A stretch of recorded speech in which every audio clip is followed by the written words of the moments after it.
Hello friends, welcome back in our YouTube channel Self Help।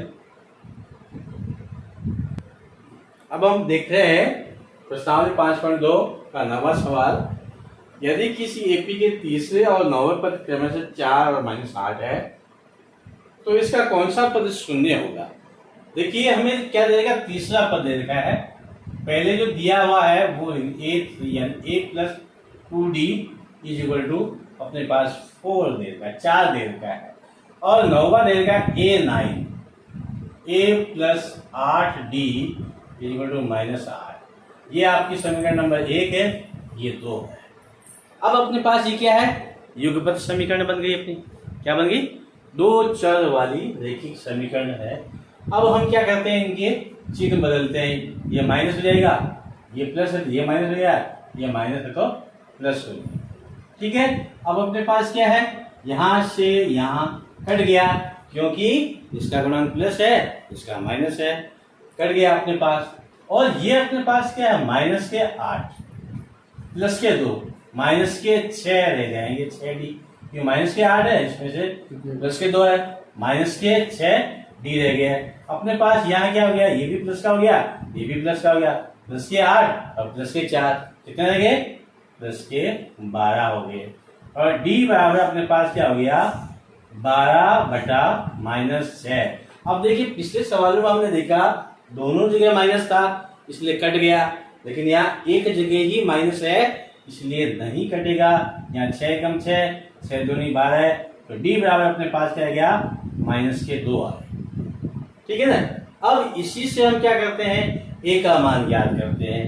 d बराबर -2 समीकरण number 1 में रखने पर, ठीक है, इसमें हम रखते हैं तो a प्लस 2 इंटू -2, d का मान क्या है, अपने पास समीकरण 2 में d है, ये d की जगह -2 रखा, बराबर अपने पास क्या हो गया, 4।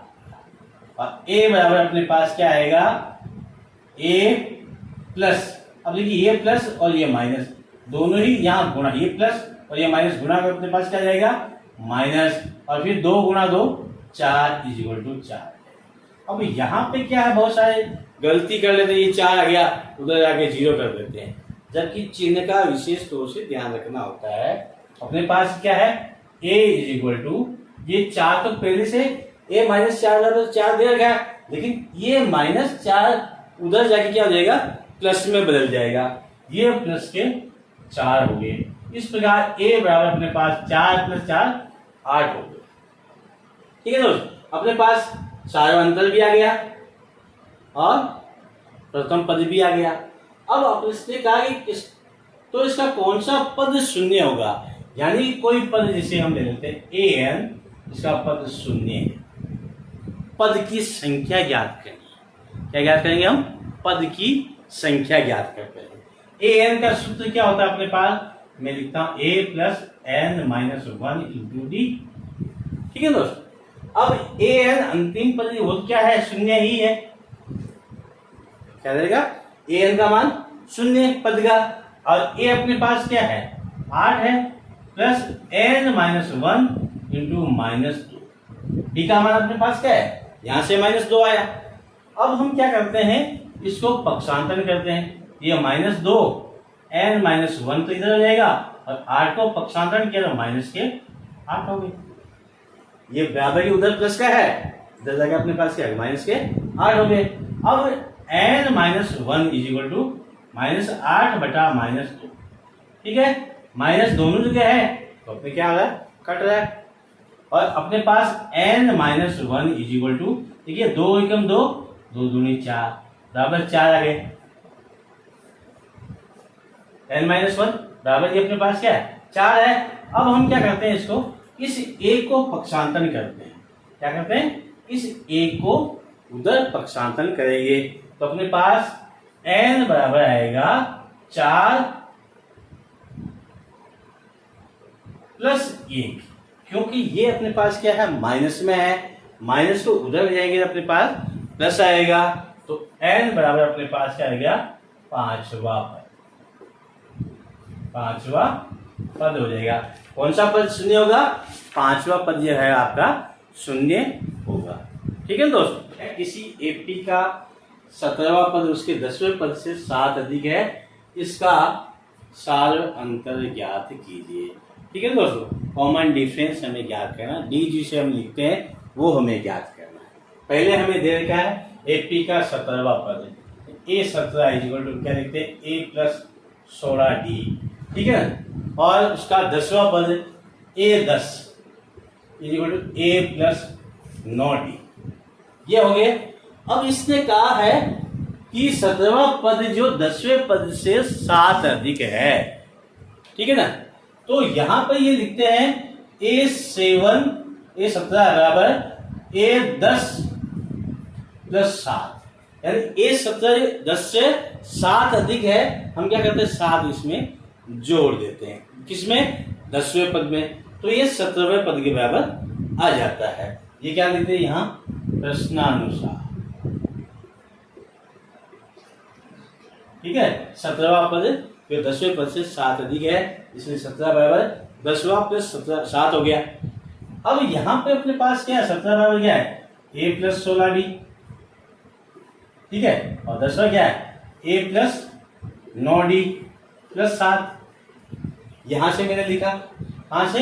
ये समीकरण नंबर 1, ये 2, यहां से मैंने मान रख दिया इसमें। अब अपने पास क्या है? सारे चर को हम इधर पक्षांतरण कर लेते हैं। चर पक्षांतरण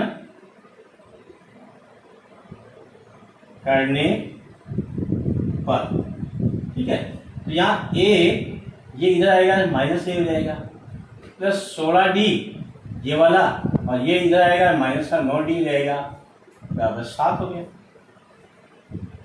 अब देखिए यहाँ A से A तो कट गया, क्योंकि दोनों का गुणा क्या है? ये प्लस का है, एक है, माइनस का एक कट गया अपने पास।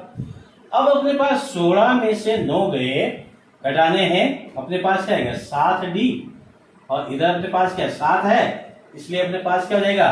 D बराबर अपने पास 7/7, और D बराबर क्या हो जाएगा? 1, और सार अंतर कितना आ गया अपना?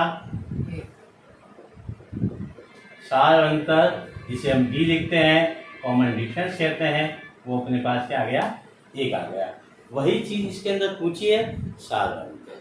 ठीक है दोस्तों, अपना जो अगला प्रश्न है इसका AP 3, 15, 27, 39 का कौन सा पद उसके 54वें पद से 132 अधिक है, यानी वो पद ज्ञात करना है जो 54वें पद से 132 है, इसके आगे वाला पद हमें ज्ञात करना है। उससे पहले हमारे पास क्या समांतर श्रेणी दे रखी है, तो देखिए समान एपी क्या दे रखी है अपनी 3, 15, 27।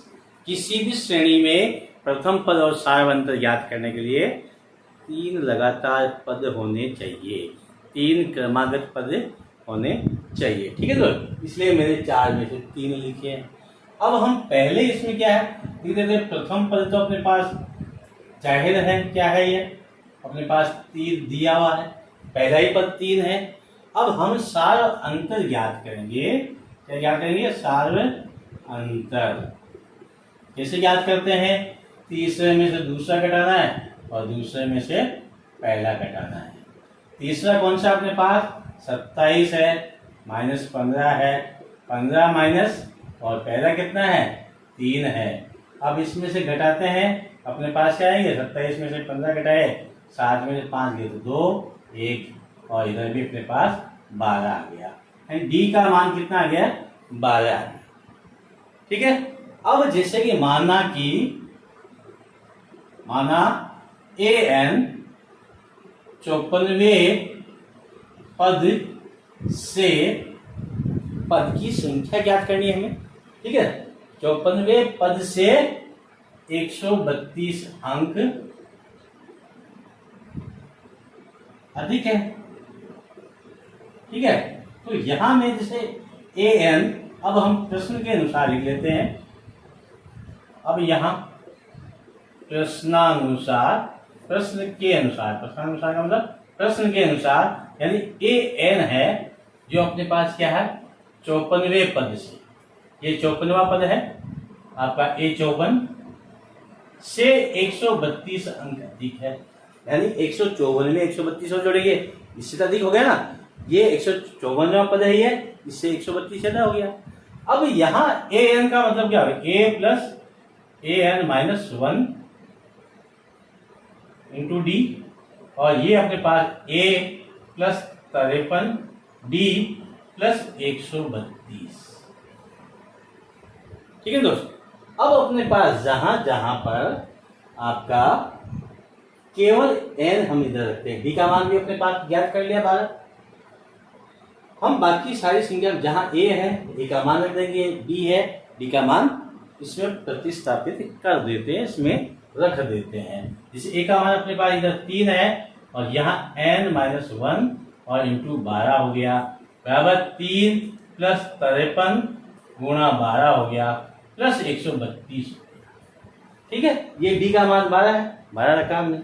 अब अपने पास क्या है यहाँ पर, देखिए ये 3 प्लस 12 n माइनस 1, ये जैसा है वैसा ही रखा, और ये 3 प्लस, अब 3 को क्या पहले इसको जोड़, 3 और 132 कितना हो गया, 135 हो गया ना। अब हमें पहले इनको गुणा कर लेते हैं, ये 12 36, 12 से 53 को हम गुणा कर रहे हैं, ये 53 है, ये 12 है, 12 36 हासिल के 3, 12 60 और 3 63, ये 636 प्लस 3 ये और 132 ये 135 हो गई। अब इनको हम जोड़ते हैं, तो इसमें 636 में 135 आप जोड़ लीजिए, 6 5 11 हासिल का 1, 3 3 6 1 7 और 1 6 1 7, 771। ठीक है, बराबर आपके क्या आएगा 771। अब अपने पास 12 n माइनस 1 इक्वल 771, ये 3 है, उधर जाके क्या हो जाएंगे आपके, प्लस के है तो उधर जाके माइनस में हो जाएंगे। अब इसमें से हम घटाते हैं तो अपने पास क्या आएगा n माइनस 1। ठीक है, इसमें से घटाएंगे तो अपने पास 70 68 768 रह जाएंगे, और ये 12 जो है आपका क्या जाएगा, बटे हुए में जाएगा, 12 क्या जाएगा, बटे हुए में चला जाएगा। ठीक है, अब हमें क्या करना है, इसको काटना है। काटने का मतलब ये होता है कि इसमें और इसमें एक की संख्या का भाग जाता है, या 12 का भाग इसमें हम दे सकते हैं। जैसे 768 है, मैं आपको भाग देके दिखा रहा हूँ, 12 का दिया, 12 छक्के 72। ठीक है, और ये अपने पास 4 बच गया, और 12 चौक 48। ठीक है, 0 0, यानी कि 12 का भाग देते हैं, ये 64 आ जाता है, और n minus 1 is equal to अपने पास 64 है, ये इंप्लाइज करेगा n बराबर 64 प्लस 1। क्यों, ये एक उधर जाके क्या हो जाएगा, पक्षांतर होगा, इधर माइनस है, उधर जाके प्लस में हो जाएगा, तो अपने पास n का मान कितना आया, ये 65वां पद। कौन सा पद हो गया, 65वां पद हो गया, जो 54वें पद से 132 पद अधिक है। ये अपना 65वां पद जो 54वें पद से 132 अधिक है। फिर मिलेंगे अगले वीडियो में, तब तक के लिए जय हिंद, जय भारत।